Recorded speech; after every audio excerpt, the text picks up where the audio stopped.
Rahim, elhamdülillahi rabbil alemin, ve salatu ve selamu ala şerefil enbiya ve mursalin, ala seyyidina nebiyyina Muhammedin ve ala alihi ve sahbihi ecmaîn. Rabbi şrah li sadri ve yessir li emri ve ahlul uqdeten min lisani yefqahu qawli. Birincisi, əziz və dəyərli qardaşlarım, dəyərli müsəlmanlar, ilk öncə özümə, sonrasında hər birinizə uca və böyük olan Rəbbimizdən haqq təqvası ilə qorxmağı nəsət edirəm. Həqiqətən də uca və böyük olan Rəbbimiz mübarək kitabında buyurur ki, sizin ən hörmətliniz Allahın dərgahında Allah'ta ən çox qorxanınızdır, yəni təqvalı olanınızdır. Uca və böyük olan Rəbbimizdən qorxmaq, Allah Taala'nın üzərimizdə o əmrlərini yerinə yetirmək, nəyə ki bizlərə qadan edibsə, nədən ki çəkinməyi əmr edibsə, o şeylərdən uzaq durmaqla bu sifəti qazanmaq olar, yəni təqvalı olmaq olar. Və biz əlhamdülillah təqva ilə dolu olan bir aydayıq və bu günləri artıq 28-ci gün geridə qaldı. Dua edirəm ki, Allah Subhanahu taala bu günlərdə etdiyimiz ibadətləri Allah Taala qəbul buyursun. Önəmli olan da odur ki, Allah Subhanahu taala etdiyimiz bu ibadətləri bizdən qəbul buyursun. Və bizləri sona qədər bu Ramazanı çatdırmağı və bundan sonra da neçə belə Ramazanlara Allah Taala bizi yetişdirsin. Bu gözəl bir aydır, mübarək bir aydır. Savabla, fəzilətlə dolu olan bir aydır. Ona görə də kim istifadə etdisə, əlhamdülillah, Allah həmd etsin. Kim ki bu aydan istifadə etmədisə, kim ki bu ayın savabını qazana bilmədisə, özündən başqa heç kəsi qınamasın.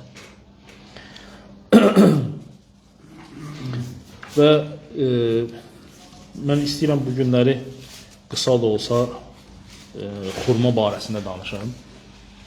Çünki müsəlmanların Ramazanda ən çox istifadə etdikləri xurmadır, hansı ki və ən çox satışı da olandır. Çünki bəzilərinin gözü xoşuna gəlmir. Gözü götürmür, deyir ki, Ramazan gələndə hamı başlayır xurma satmağa. Yəni, nə satmalıdır müsəlmanlar? Müsəlmanlar xurma yiyir də, əlhamdülillah. Çünki xurmanın faydalarını müsəlmanlar bilirlər deyənə, ona görə də daha çox xurmadan istifadə edirlər və istifadə etdiyimiz də xurmanın insanın bədəninə, insanın orqanizminə olduqca çox böyük faydaları var. Və həmçinin Allah Subhanahu taala da Quran-ı Kərimdə xurmadan misallar gətirib. Və həmçinin Peyğəmbər sallallahu əleyhi və səlləmin sünnəsinə baxanda biz görürük ki, Allah Rəsulu da sünnəsində nə qədər hədislər var xurma barəsində. Deməli Allah Subhanahu taala qardaşlarım İbrahim surəsi 24-cü ayəsində buyurur ki, məgər Allahın necə bir məsəl çəkdiyini görmürsənmi? Xoş bir söz, La ilahe illallah Muhammed Rasulullah kəlməsi, yəni burada qəsd olunur. Kökü yerdə möhkəm olub, budaqları səmaya ucalan gözəl bir ağac kimi də Allah Taala deyir. Təfsirçilər deyirlər ki, Allah Subhanahu taala bu ayətdə xurma ağacını qəsd edir. Xurmadan söhbət gedir. O ağac ki, Rəbbinin izni ilə hər vaxt bəhrəsini verir. Allah insanlar üçün belə məsələlər çəkir ki, bəlkə düşünüb ibrət alsınlar. Yəni, həqiqətən də Allah Subhanahu taalanın gətirdiyi bu misallar, yəni o cürünün deistlər üçün, ateistlər üçün, dinsizlər üçün, imansızlar üçün bir misaldır ki, o insan oturub bu ayəti oxuyanda bir fikirləşsin ki, Allah Subhanahu taala niyə görə xurmanı məhz Quranda misal çəkir, niyə görə şaftalını çəkmədi, niyə görə əzgili çəkmədi, niyə görə nə bilim, heyvanı çəkmədi. Amma məhz Allah Taala xurma ağacını çəkdi. Və sonra deyir ki, Allah Subhanahu taala pis söz isə yerdən qoparılıb kökü olmayan bir ağaca bənzəyir. Bir günləri İbn Ömər radiyallahu deyir ki, Peyğəmbər sallallahu əleyhi və səlləmin ətrafında oturmuşduq. Və məndən başqa İbn Ömər radiyallahu oğlu idi, mən də cavan idim, ya çox yaşım az idi. Orada oturanlardan çox cavan idim. Və orada yaşlı sahabələr oturmuşdular və Allah Rəsulü buyurdu ki, o hansı ağacdır ki, möminə oxşayır. Subhanallah. Suala baxın. O hansı ağacdır ki, möminə bənzəyir. Və sahabələr hərəsi bir dənə ağacın adını çəkdi. Mən də öz-özümə düşündüm ki, bu yəqin xurma olacaq. Lakin demədim, utandım. Çünki hamısı məndən böyük idi. Və çölə çıxdıqdan sonra Allah Resulü sallallahu əleyhi və səlləm o sahabələrin dediyindən sonra deyir, təsdiqləyir ki, bu xurma ağacıdır. Və atama dedim ki, bəs mən bilirdim də ona, niyə görə demədim? Dedim ki, bəs orada böyük bir sahabələr var idi ona görə. Və Peyğəmbər sallallahu əleyhi və səlləm bu ağacın hansı ki möminə bənzədiyini, xurma olduğunu deyir. Çünki mömin, qardaşlarım, alimlər bu ayəti və həmçinin bu hədisi izah edərkən deyirlər ki, Allah Taala ki o misalı çəkir, o xurma ağacını ya. O ağac hansı ki iman ağacıdır. İman insanın qəlbində möhkəmləndirsə, onun budaqları kökü gedir dərinə, insanın qəlbinə gedir. Və budaqları da salih əməllərdir, alimlər deyirlər. Ona görə də xurma ağacı da məhz belədir. Xurma ağacı kökü yerdə möhkəm olub, budaqları isə səmaya ucalan bir şey, ağacdır. Və Peyğəmbər s.ə.v-dən isə digər bir hədislərdə Allah Rasulü s.ə.v xurma barəsində çoxlu sayda bizlərə hədislər söyləyib. Və Allah Rasulü buyurur ki, kimdir hər gün, hər səhər 7 ədəd əcva xurma. Biz xurmanın növləri çoxdur. Məsələn, əcva var, bu Peyğəmbər xurması da deyilir. Suqqəri var, rutab var. Növləri çoxdur. Və hərəsi də bir üzrədir. Və hərəsində bir gözəlliyi, bir tamı var. Bir gözəlliyi, bir tamı var xurmaların. Və 7 ədəd bir o əcva xurmasından yeyərsə, hər səhər, ona həmin günü nə səhir, nə cadu, heç bir şey nədir, nə zəhər, heç bir şey təsir etməz. Və həmçində Peyğəmbər s.ə.v bizlərə iftarda məhz xurma ilə açmağı bizlərə iftar əmr edir. Niyə görə Allah Rasulü demədi ki, elə su ilə açın da. Amma dedi ki, birinci nədir? Xurma ilə açın. Xurma olmadıqda su ilə açırsan. Yəni, çünki xurmanın, hətta həkimlər də deyirlər ki, xurma birinci yedildikdə, çünki şirində xurma, hətta şəkər xəstələri belə rahatlıqla onu yeyə bilirlər. Heç bir problem yoxdur. Şəkər xəstələri rahatlıqla yeyə bilirlər onu. Çünki xurma təbii proteindir, zülaldır. Həmçinin qadın əzalarına, hamiləlikdə olan qadınlara məsləhət görürlər həkimdən ondan istifadə edir, xurmanın tozundan. Və həmçində kişilər üçün təbii nədir? Protein, zülaldır. Və Peyğəmbər s.ə.v-dən gəlib ki, Allah Rasulü sahabələrinə tək sayda yeməyi tövsiyə edərdi xurmanı. Cüt yox, tək sayda.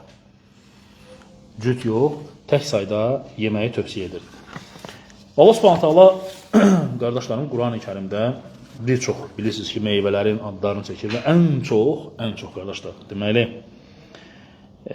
gəlib ki, qardaşlarım Peyğəmbər sallallahu Allah Qurani Kərimdə 20 Quran ayəsində 20 dənə ayədə xurmanı misal gətirib. Ən çox xurmanın adı keçir Quranda. Nəhl sözü. Və necə ki Allah Taala buyurur ki, və yer üzündə bir-birinin kənarında olan qitələr, üzüm bağları, əkinlər və bir kökdən və müxtəlif köklərdən olan xurma ağacları vardır. Allah Subhanahu taala bu ağacı Qurani Kərimdə nə deyir? Misal gətirir bizlərə. Xurma mən özüm də indiki istəyənlər yəni girib YouTube-dan maraqlana bilər. İnternetdə var xurma əkili ilə, xurma ağaclarının böyüdülməsi ilə məşğul olan insanlar, baxın, görün nələr danışılır, bağbanlar, xurma ağacı haqqında.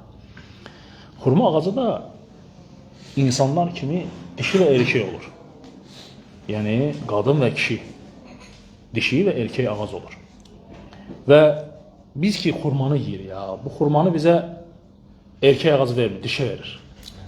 Dişi ağac verir. Eyni ilə, o bağbanlar deyir ki, 9 ay necə ki, qadın hamilə olur, 9 aydan sonra uşaq dünyaya, xurma da eləncədir. Yəni, dişi o cürdən xurmanı nə edir? 9 aydan sonra verir. Və ən çox bar verdiyi vaxtı 15 yaşdan 40 yaşa kimidir. Yəni, o insanın da o cavanlığın vaxtları o, hansı ki, gür vaxtı olur, o vaxtıdır. Ən çox bar verir. 60-70 il ömür sürür və 60-70 ildə artıq nədir? Başlayır zərfləməyə. Başlayır zərfləməyə. Hətta o bağbanlar deyirlər ki, o deməli erkək xurma ağacı polen buraxır da, polen tozlanmadır. Yəni tozlanma ilə onlar çoxalırlar. Tozlanma buraxır və bir dənə erkək bir neçə dişi ağacları nə edir? Barlandırır onları. Polen. Və deyirlər ki, o xurma ağacı ilə bağbanlar deyirlər ki, xurmanın yəni o dişinin yanından sən götürüb məsələn budağını qırım, kesim aparmalısın, əkim, orada bitəcək, o elə şey olmur, bitmir onda. O deyir, ananın yanındandır o balalarını ayırmaq olmaz o ağacları. Ayırıb aparsın, başqa yerdə əksən, onlar hamısı xarab olacaq. Bar da verməyəcək və yaxud da bar verməyəcək. Çox zəif olacaq, bar verməyəcək. Ona görə deyir ki, ananın yanında olur, anasının yanında, dişinin yanında. Ona görə də orada nə edir, onlar hamısı nə edirlər, bar verirlər. Və fərqini necə seçmək olar ki, bu erkəkdir, bu dişidir? Deyir, erkək yekə olur gövdəsi və budaqları səmaya ucalır. Dişi isə, dişi qadında isə, gövdəsi nazik olur və saçları aşağı olur. Yəni, budaqları hamısı nədir? Aşağı gəlir. Bu ilə bir fərqləndirmək olur. Bu erkək ağacıdır, yoxsa bu dişi nədir? Xurma ağacıdır. Həmçinin qardaşlarım, Allah Subhanahu taala Quran-ı Kərimdə Məryəm surəsində Məryəm əleyhissalam İsa əleyhissalama hamilə olduğu zaman Allah Subhanahu taala deyir ki, doğuş sancıları onun xurma ağacının gövdəsinə söykənməyə məcbur etdi. Görürsünüz, Allah Subhanahu taala Məryəmi məs gətirir hara? Xurma ağacının altına. Siz başqa ağacın altına ixtira edir. Deməli, görün, alimlər buradan götürüblər ki, yəni qadın hamilə olanda xurma yesin çox. Xurmanın tozundan istifadə etsin. Yəni tozu olur, satılır. Çox faydalıdır qadınlar üçün. Və deyir ki, kaş ki mən bundan əvvəl ölüb qurtaraydım və ya tamamilə unudulub getmiş olsaydım. Allah Subhanahu taala, yəni o Məryəm əleyhissalam o hamilə olduğuna görə çox pis olmuşdu. Və bu ayət də dəlildir ki, o xristianlar dilləri İsa əleyhissalam qışda o yeni il necə dekalon spirgə. Yox, bu dəlildir ki, İsa əleyhissalam yay aylarında nədir? Dünyaya gəlir. Çünki xurmanın bar verməsi ən çox yay o lap belə istinin şiddətli olan vaxtları olur abi. Onda deyir, xurma daha çox nədir? Tez yetişir. Və dərhal Əli tərəfindən ona belə bir alt tərəfdən ona bir nida gəldi ki, kədərlənmə, Rəbbin sənin üçün deməli geniş Allah Subhanahu taala deyir sənin üçün bir rəhmət, bir mərhəmətdir hazırlamışdır. Və Allah Subhanahu taala ona həmin o ağacdan nədir? Özünə tərəf çəkməyi əmr edir Allah Subhanahu taala. Ki özünə tərəf çək. Və çəkir və nədir? O xurma ağacından başlayır Məryəm əleyhissalamı nədir? Yeməyə. Və bu hədisə, ayətə əsasən də alimlər söyləyiblər ki, həm qadınlar üçün, həm kişilər üçün, yəni xurmanın hamiləlik vaxtı qadınlara böyük bir faydası, böyük bir xeyri vardır. Ona görə də yəni müsəlmanlar Ramazan ayında ən çox xurmadan istifadə edirlər. Ki, xurma nədir? Həm bərəkətlidir, həm xeyirlidir, həm faydalıdır, həm təbiidir, əlhəmdülillah. Nəinki o faydasız şeylərdən açmaqla iftarı Allah Rasulü sallallahu əleyhi və səlləm bizlərə xurma ilə nədir? İftarı açmağı tövsiyə etmişdir. Bu xurma haqqında qısa bir məlumat edir. Allah Subhanahu taala bizi eşidib faydalanlardan etsin. Allah razı olsun. Və bu gözəl ayda bizləri bağışlanmış halda çıxan qullarına etsin. Allah razı olsun. Subhanakallahumma bihamdik.